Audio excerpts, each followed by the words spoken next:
Hey guys, welcome back to YPW, the home of all things professional wrestling.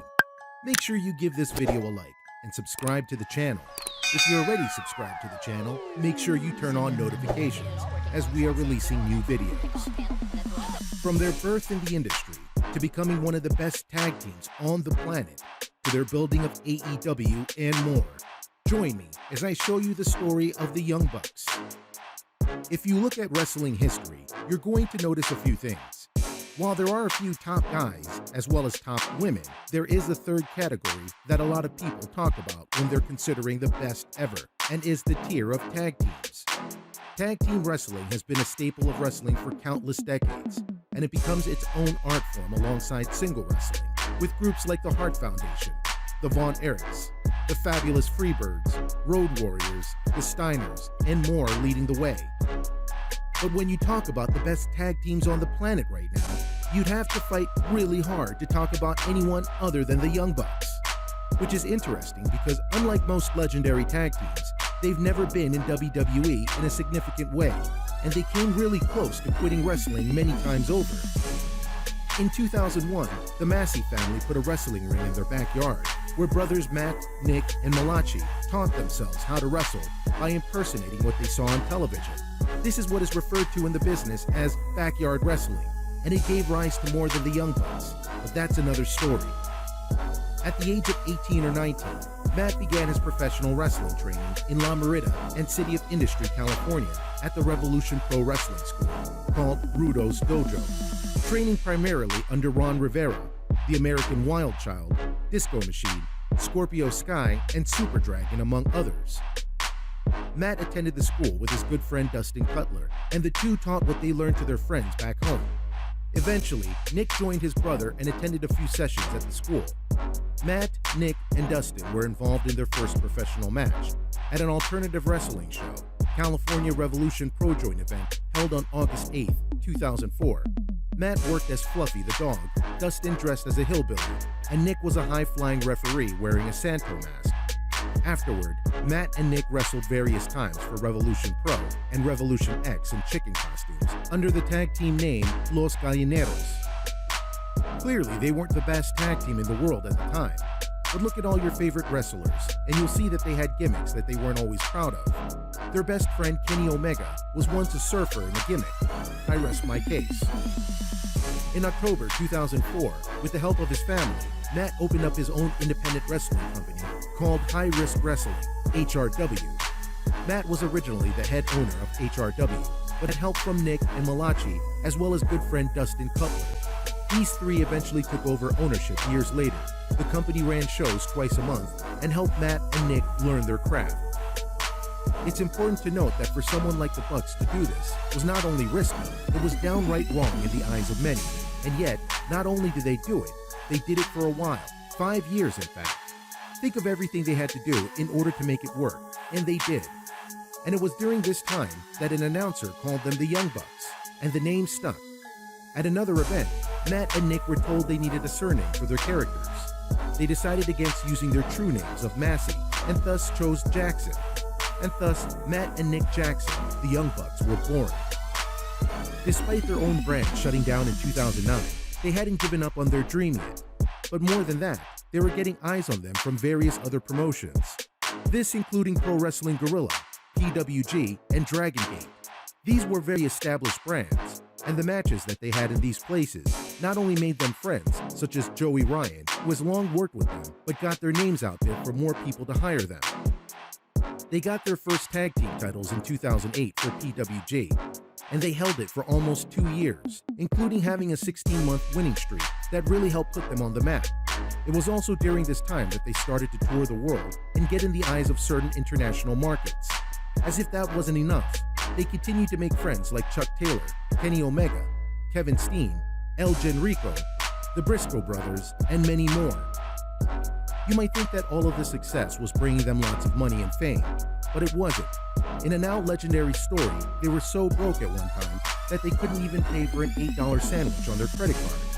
One of the brothers even wanted to quit because they felt they couldn't have a life doing this, but the other wouldn't let him quit and begged him for one more year to try and keep this going, and they did.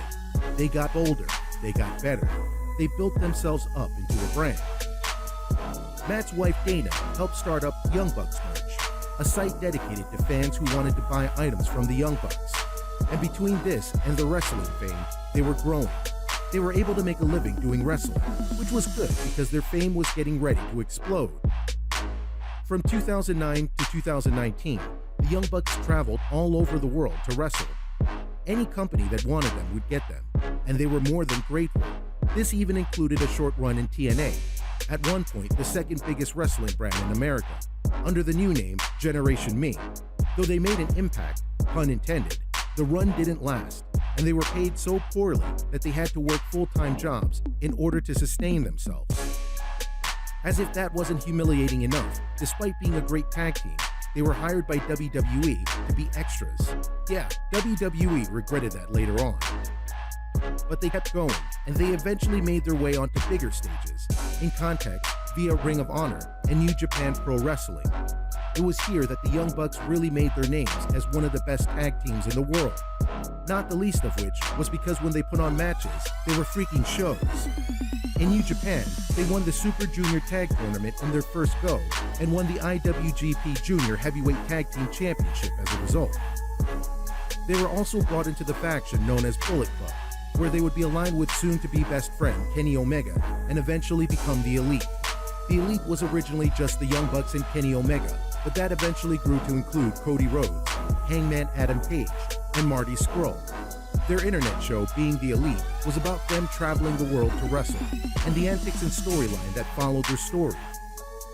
Via Bullet Club and the Elite, the Young Bucks became a household name all over the world as they wrestled main event after main event in Ring of Honor, New Japan, and more.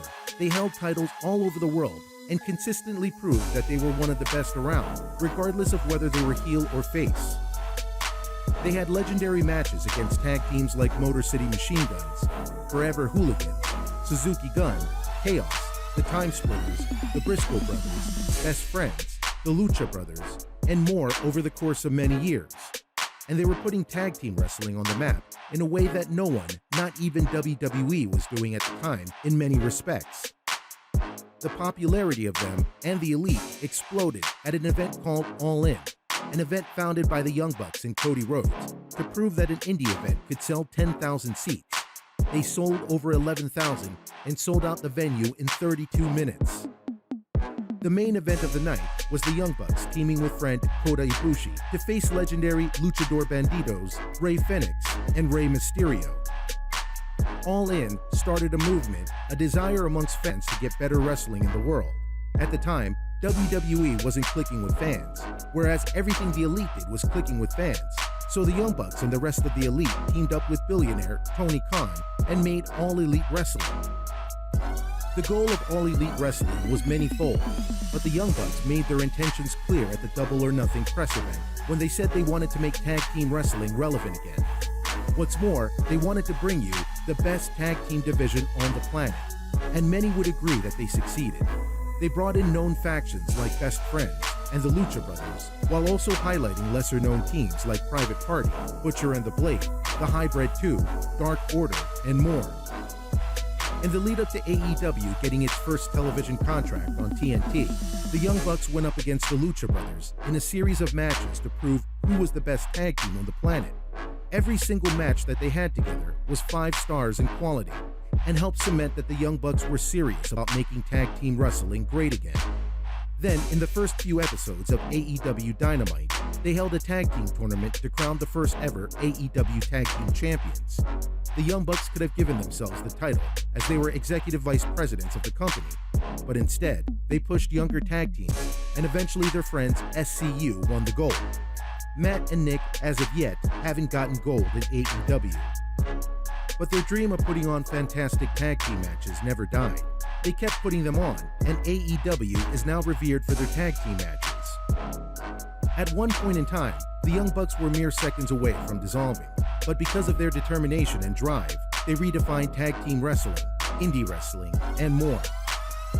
If you want to know their full accolades in regards to how many times they've won the tag team titles, here's a big rundown for you. They have held the IWGP Junior Heavyweight Tag Team Championship a record 7 times, 3 reigns as ROH World Tag Team Champions, 3 reigns as NJPW's Never Openweight 6-Man Tag Team Championship, twice with the Elite teammate Kenny Omega, and once with Marty Scurll, 2 reigns as ROH World 6-Man Tag Team Champions, first with Elite teammate Adam Hangman Page, and then with Cody, and the IWGP Tag Team Champions and AAA World Tag Team Champions once each. All totaled between ROH, NJPW, and AAA, they have held 5 World Tag Team Championships, 7 Junior Heavyweight Tag Team Championships, and 5 6-Man Tag Team Championships with various stablemates. Still not enough for you? On 2 occasions, first in 2014 and again in 2016, they held the ROH World, PWG World, and IWGP Junior Heavyweight Tag Team Championships simultaneously. And in 2018, they held the IWGP Tag Team, ROH World 6-Man, and Never Openweight 6-Man titles simultaneously. They are the first and currently only duo to have won all 3 of NJPW's Tag Team Championships, IWGP Tag Team, IWGP Junior Heavyweight Tag Team, and Never Openweight 6-Man Tag Team together. So look at all of that. Look at all that they have done.